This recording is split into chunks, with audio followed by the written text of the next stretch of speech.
The High Court has asked the government to present before it the steps it plans to take on the ISKCON issue within tomorrow.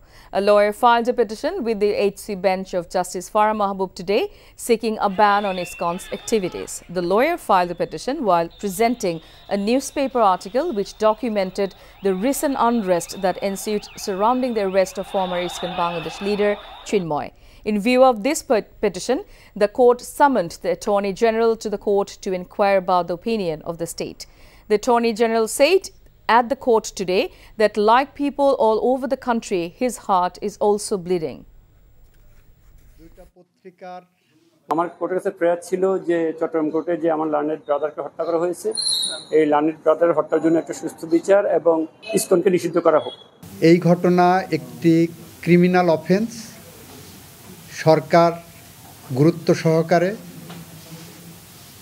এই ঘটনাটিকে দেখছেন এবং এইটার যথাযথ আইনি পদক্ষেপ সরকার নেবেন। এই সংগঠন রেজিস্টার্ড কিনা, এই সংগঠন নিষিদ্ধ হবে কিনা, এই সংগঠনের বিরুদ্ধে কী ব্যবস্থা নেওয়া হবে, এই সংগঠনের অস্তিত্ব কী, এই সবগুলো বিষয় সরকারের পলিসি ডিসিশন এবং সরকার এটা খোঁজ খবর নিয়ে যথাযথ আইনিভাবে এটাকে দেখবেন।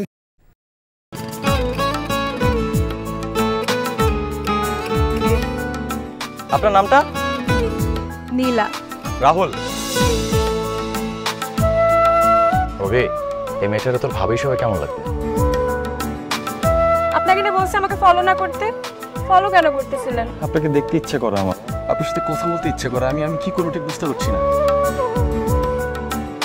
ওরে বাবা, ওই মেয়ে, অথচ তারে তুমি চিনো না? হ্যাঁ,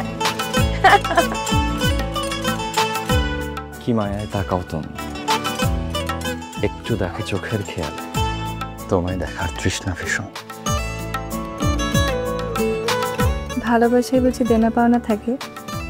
অবশ্যই থাকে, ভালোবাসা সবকিছু থাকে।